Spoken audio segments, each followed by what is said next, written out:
apologize that I'm not in the studio. It's being reset right now. Let me say this first off. I don't vape. I do have a friend who has a vape, and I'll grab a drag every now and then. Don't really like the way it makes me feel. I do smoke cigars, but that doesn't matter. I think it's very weird when people try and look through the lens of what affects them with news stories. For people who don't know, Donald Trump, the FDA, the White House, they're proposing an all-out vaping ban on flavored e-cigarettes. If you support that, you're not a conservative. As a matter of fact, if you are against socialism, if you are against government intervention, and you support that, you're not a principled person. Here's the thing, even if you don't vape. And by the way, you can still support Donald Trump in most respects. You can still say that you think he's been a pretty good president and acknowledge that this is a horrible, stupid policy and precedent to set, unless you're a cheerleader, right? Unless you're one of those alt-right pom-pom waving, trust the plan of Donald Trump cheerleader. This is something that should really upset, and I notice this with a lot of people. They are against bans until it affects something that they care about, that they want banned. So usually on the flip side, right, you have liberals who are pro-ban, on the leftists, pro-ban everything that they think might be harmful until it comes to their thing that might be banned. And then they're all of a sudden about freedom, right? All of a sudden when it comes to chopping up a baby and sucking it down a tube, well, we've crossed a bridge too far. Whereas on the flip side, you have a lot of conservatives, and I mean a lot of, more so kind of the Trump cheerleaders who've come to it more newly. By the way, I think he's been a surprisingly good president, so don't get me wrong here, but it's okay to question dear leader, okay? People need to understand that. On the flip side, you have conservatives who are against bans until it comes to banning something that they find offensive. Sometimes that can be pornography, sometimes that can be smoking, in this case, vaping. Vaping. They're trying to claim that vaping markets to kids. Listen, more kids are probably vaping. By the way, what do you think the over-under is on Melania having found Barron with a jewel in the bathroom? I hate the idea. I'm kind of joking, but I hate the idea that could be a catalyst for national policy. But Mom, it's just nicotine salt. I'm not freebasing. And something else I think that's important is this ends up taking us away from the science. So listen, I smoke cigars, and that's something coming down the pike for people who don't know. We'll probably talk about it tonight in the live stream. Again, it's 8 p.m. Eastern. The whole Democratic debate's 4 hours. It's going to be a big one. The FDA has also been looking at banning cigars. Because it's not just e-cigarettes, but all flavored cigarettes. And the idea is to try and minimize underage tobacco use, which I understand. I think that's a virtuous goal, right? To want to cut down on underage use of tobacco. Well, they've decided to put cigars on this list, hand-rolled cigars, by the way. And the same study, I don't have it in front of me, this is on my phone here, I think it was the FDA, said that most young people are not smoking cigars, surprisingly enough, because they're too expensive and they're not flavored. Hand-rolled cigars. We're not talking about blunts and Swisher Sweets at the local 7-Eleven. Do they sell cigars? I have no idea. I know CVS doesn't anymore. Just, you don't need to fact check me on this.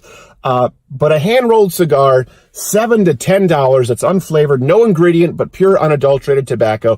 These cigars come from mom and pop companies. They've been passed down for generations, and the FDA might want to categorize that as all other cigarettes and tobacco products. And by the way, who does that favor? That favors big tobacco. That favors the big companies that own cigarettes and also happen to own the jewel, and a lot of the e-cigarette companies. So a couple of things here when we're talking about the vaping ban. For people out there who may consider themselves conservative and still support the vaping ban, all right, let me ask you this. Why? Why? If you answer, well, it's dangerous, there have been deaths from it. No, there haven't. Now, there have been some lung-related illnesses and deaths from black market cannabis cartridges that had vitamin E oil in it. I think it was, if I'm not mistaken, vitamin E acetate. So I want to make sure I'm being clear, because the pot crowd's going to get mad at me now. I'm not even saying cannabis vape. Not CBD, not even THC vape. It was adulterated, contaminated cartridges with vitamin E in there, some derivative of vitamin E that becomes toxic when heated to the temperature of vaporization. How many deaths with nicotine vapes? I say this as someone who doesn't vape. None. Zero. So that's not a thing. Then we go into, well, nicotine. Here's something else. I'm glad that in Colorado you can smoke your 90% THC and your hallucinogenic mushrooms, but God forbid somebody wants to go out for an e-cigarette. But even looking at that, nicotine, we've talked about this on an Ash Wednesday. We were comparing pot versus nicotine. And you know what? You should probably subscribe if you want to watch it. It requires a little bit more explanation and nuance to use that word than you can put here on YouTube. But you know what? Both of them have some benefits and both of them have some drawbacks. There are medical benefits to cannabis. They're overhyped. There are some benefits that you hear about that aren't valid at all and not supported by the research, but there are some that are. But a lot of people don't know this. Nicotine, when separated from combustible cigarettes, has a lot of benefits too. Nicotine they're looking at as a very promising treatment for Alzheimer's, Parkinson's, neurodegenerative decline. There was a neuroscientist, I think we covered this on the website, who said that nicotine is the most reliable cognitive enhancer that we know of. It enhances working memory. It enhances verbal fluidity. It enhances reaction time in most studies. And nicotine, interestingly enough, when separated, now if you don't smoke, if you don't use e-cigarettes, I'm not saying go ahead and use nicotine. But nicotine, when separated from combustible cigarettes, especially nicotine in isolation, when you look at the animal studies, is not very addictive. And it's not very harmful. They do a test where rats, they can self-administer a drug by pulling one lever or pulling basically an active lever. When it was nicotine by itself, without the other chemicals, namely there are some chemicals too in tobacco that act as sort of antidepressants and extend the half-life of nicotine. But nicotine by itself is not that addictive. It is addictive. So's caffeine. So's marijuana, by the way, for people who don't like to admit that. But it's not that addictive. It's not that harmful.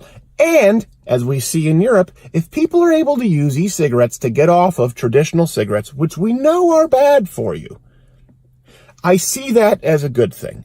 And I also see it, right now, I see all of this as a missed opportunity to talk about the legitimate benefits or potential medical uses of nicotine. Because you know what? I was on the other side of the fence with marijuana for a long time, too.